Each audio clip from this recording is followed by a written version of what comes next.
Hello and welcome to Renaissance 2.2। आज हम शुरू करने जा रहे हैं क्लास 11th की पॉलिटिकल साइंस की बुक 2 का चैप्टर 2 फ्रीडम। अब अगर फ्रीडम की बात करें तो इसका एक्चुअल मतलब है आज़ादी। आज़ादी का मतलब बंदिशों का ना होना।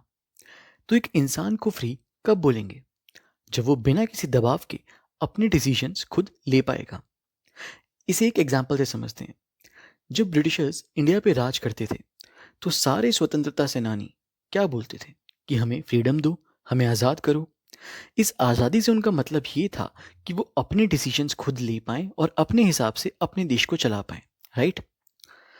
फ्रीडम का मतलब ये भी होता है कि हर इंसान को अपनी प्रतिभा दिखाने का मौका मिलना चाहिए। और एक फ्री सोसाइटी उसे ही कहा जा सकता है जो अपने मेंबर्स को अपनी एबिलिटीज डेवलप करने का मौका दे बिना किसी रिस्ट्रिक्शंस के। ठीक। पर अब इससे हमें ये नहीं समझना कि समाज में कोई रूल्स एंड रेगुलेशंस ही नहीं होंगे। रूल्स होंगे, पर वो रूल्स जस्टिफाइड होंगे। ऐसा नहीं है कि कोई बोल रहा है कि मेरा किसी को मारने का मन है, मुझे उसकी फ्रीडम मिलनी चाहिए। नहीं। तो समाज में बैलेंस बनाए रखने के लिए ये ज़रूरी है कि हम अब ये देखें कि कौन सी रिस्ट्रिक्शन ज़रूरी हैं और कौन सी नहीं। ठीक। फ्री होने से हमारा मतलब है उन रिस्ट्रिक्शंस को कम करना जो हमें हमारे डिसीजंस लेने से रोकती हैं। अब ध्यान रहे कि यहाँ हमारा मोटिव रिस्ट्रिक्शंस को कम करना है, उन्हें ख़त्म करना पॉसिबल नहीं है।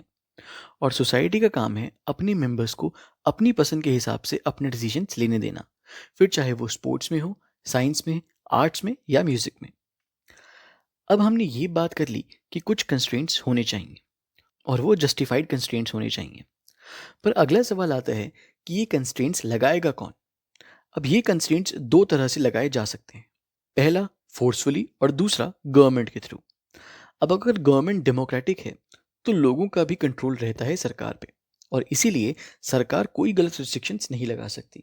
इसीलिए ये भी कहते हैं कि democratic form of government is very important when it comes to freedom of people. अब फोर्सफुली कंस्ट्रेंट्स की बात करते हैं। इसमें भी दो टाइप के कंस्ट्रेंट्स लगाए जा सकते हैं। एग्जाम्पल से देखते हैं। अगर आपके पेरेंट्स आपको बोलते हैं कि आप शाम को 7 बजे के बाद घर से बाहर नहीं जा सकते, तो वो आपकी सेफ्टी के लिए बात कर रहे हैं। एंड क्योंकि वो पेरेंट्स हैं, उनकी बात तो आपको माननी ही पड़ेगी। तो यहाँ कंस्ट्रेंट फोर्सफुली लगाया गया, बट वो जस्टिफाइड था। दूसरी तरफ अगर हम कहीं गांव में देखें जहाँ आज भी जाति के नाम पे लोगों में बहुत भेदभाव होता है, जिसकी वजह से पिछड़े वर्ग के लोगों को आगे आने का मौका ही नहीं मिल पाता, यहाँ कंस्ट्रेंट्स फोर्सफुली लगाए गए हैं, लेकिन ये जस्टिफाइड नहीं है। ठीक। अब आगे बढ़ते हैं। अब डिटेल में देखते हैं कि हमें कंस्ट्रेंट्स क्यों चाहिए। अगर कंस्ट्रेंट्स नहीं होंगे तो क्या होगा? तो सबसे पहली बात जो मैंने थोड़ी देर पहले के एग्जाम्पल से समझाई थी कि अगर सोसाइटी में शांति बनाए रखनी है तो कंस्ट्रेंट्स ज़रूरी हैं। हर इंसान के अपने व्यूज़ होते हैं और अक्सर ये दूसरों के व्यूज़ से डिफर करते हैं। लोग हर वक्त लड़ने के लिए रेडी रहते हैं। इन सब चीज़ों को कंट्रोल में रखने के लिए कोई ना कोई तरीका तो होना चाहिए। इसीलिए हर सोसाइटी में कुछ ना कुछ रूल्स एंड रेगुलेशंस होते हैं जो सोसाइटी को सही तरीके से चलने में मदद करते हैं। वैसे आइडियली तो ऐसा होना चाहिए कि हर कोई अपनी बात बिना डरे सामने रख सके, हर कोई अपने हिसाब से जी पाए, लोगों में पूरी अंडरस्टैंडिंग हो एक दूसरे के लिए। बट ऐसा होता नहीं है। अक्सर लोग इसका उल्टा करते हैं। अगर कोई उनके व्यूज़ को अपोज करता है तो उन्हें वो पसंद नहीं आता, फिर चाहे वो सही हो या गलत हो। अब एक टॉपिक आपकी बुक में है हार्म प्रिंसिपल। एक बार इसे भी देख लेते हैं क्योंकि ये काफ़ी इंपॉर्टेंट है और कई बार क्वेश्चन एग्जाम में पूछा जाता है। जॉन स्टुअर्ट मिल ने अपनी एसे ऑन लिबर्टी में इसे इंट्रोड्यूस किया था। इसमें उन्होंने बहुत लॉजिकल बात की। इन्होंने इंसान के एक्शंस को दो कैटेगरीज में डिवाइड कर दिया। पहला सेल्फ रिगार्डिंग, यानी ऐसे एक्शंस जो सिर्फ उसी इंसान को अफेक्ट करते हैं, बाकी किसी को नहीं। और दूसरा अदर रिगार्डिंग एक्शंस जो दूसरों को भी अफेक्ट करते हैं। तो इसमें मिल्स ने कहा कि वो एक्शंस जो सिर्फ हमें अफेक्ट करते हैं उसमें गवर्नमेंट को इंटरफेयर करने की कोई ज़रूरत नहीं है। दूसरी तरफ ऐसे एक्शंस जो दूसरों को अफेक्ट करते हैं उसमें कंस्ट्रेंट्स और रिस्ट्रिक्शंस लगाई जा सकती हैं। यानी ऐसे में इंसान कोई भी ऐसा काम नहीं कर सकता जिससे किसी और व्यक्ति को हार्म पहुंचे। ठीक। मिल्स के मुताबिक फ्रीडम समाज का बहुत इंपॉर्टेंट हिस्सा है और इस पर रोक तभी लगानी चाहिए जब बहुत ज़रूरी हो। अगर हार्म माइनर है यानी कम है तो कोई लीगल एक्शन लेने की ज़रूरत नहीं, सिर्फ सोशल डिसअप्रूवल ही काफ़ी है। लोगों को दूसरों के व्यूज़ को समझने की कोशिश करनी चाहिए, उनकी जगह पे खुद को रख के देखना चाहिए, ताकि लोग एक दूसरे को बेहतर समझ पाएँ और कोई हार्म ना पहुँचाए। इंडिया के कॉन्स्टिट्यूशन में भी जस्टिफाइड कंस्ट्रेंट्स को रीजनेबल रिस्ट्रिक्शंस बताया गया है। यानी रिस्ट्रिक्शंस हो सकती हैं, पर उनका जस्टिफाइड होना बहुत ज़रूरी है। जस्टिफाइड का मतलब है जायज़ होना। ठीक।